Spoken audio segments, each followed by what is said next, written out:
Hello Nursery, it's Mrs. Smith and I'm going to be reading you a story today.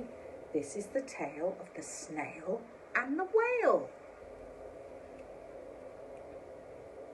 Here we go. This is a tale of a tiny snail and a great big grey-blue humpback whale. This is a rock as black as soot, and this is a snail with an itchy foot. The sea snail slithered all over the rock and gazed at the sea and the ships in the dock. And as she gazed, she sniffled and sighed. The sea is deep and the world is wide. How I long to sail, said the tiny snail. Look, there she is. I think she's very keen to go on an adventure. These are the other snails in the flock, who all stuck tight to the smooth black rock, and said to the snail with the itchy foot, "Be quiet, don't wiggle, stay still, sit still, stay put."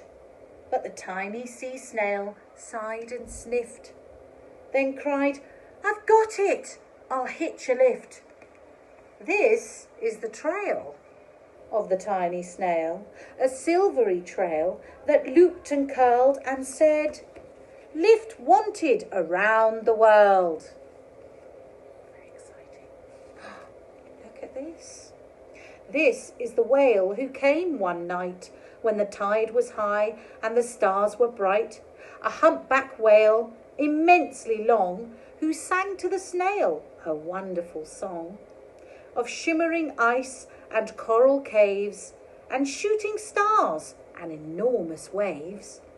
And this is his tale of the humpback whale. He held it out of the starlight sea and said to the snail, "Come along with me." Wow, it's very exciting. This is the sea, so wild and free, that carried the whale and the snail on his tail to towering icebergs and far-off lands. What else can you see? Can you see the penguins and the seals in the sea? Very exciting. With fiery mountains and golden sands. My goodness, look. Turtles, fish, and a parrot. And quite a scary volcano, actually. And a monkey. These are the waves that arched and crashed, that foamed and frolicked and sprayed and splashed the tiny snail on the tail of the whale. Look, can you see? These are the caves beneath the waves, where stripy fish with feathery fins and sharks with hideous toothy grins swam round the whale and the snail on his tail.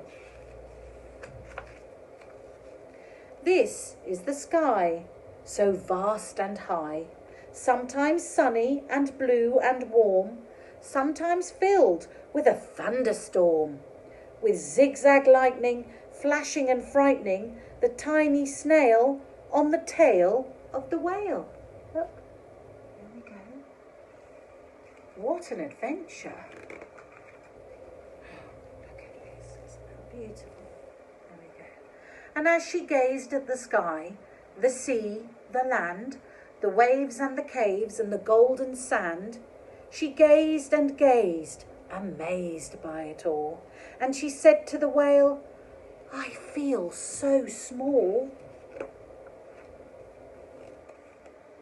And then came the day the whale lost his way.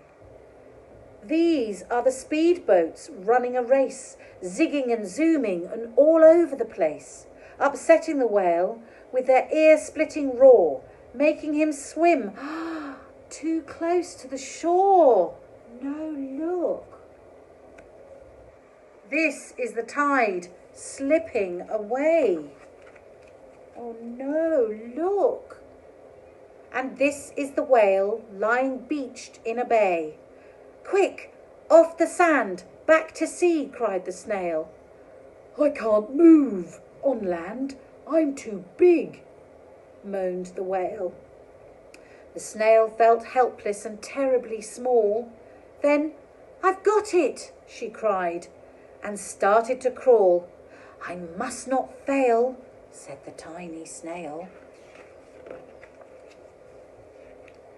This is the bell on the school in the bay, ringing the children in from their play.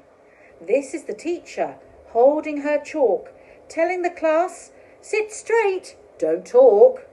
This is the board, as black as soot. There you go, can you see all the children? And this is the snail with the itchy foot. "A snail, a snail!" The teacher turns pale. "Look," say the children, "it's leaving a trail." This is the trail of the tiny snail, a silvery trail saying, "Save the whale." Clever snail. These are the children running from school, fetching the fireman, digging a pool, squirting and spraying to keep the whale cool. Look, and that was all because the snail left a trail. This is the wet tide coming into the bay, and these are the villagers shouting, "Hooray!"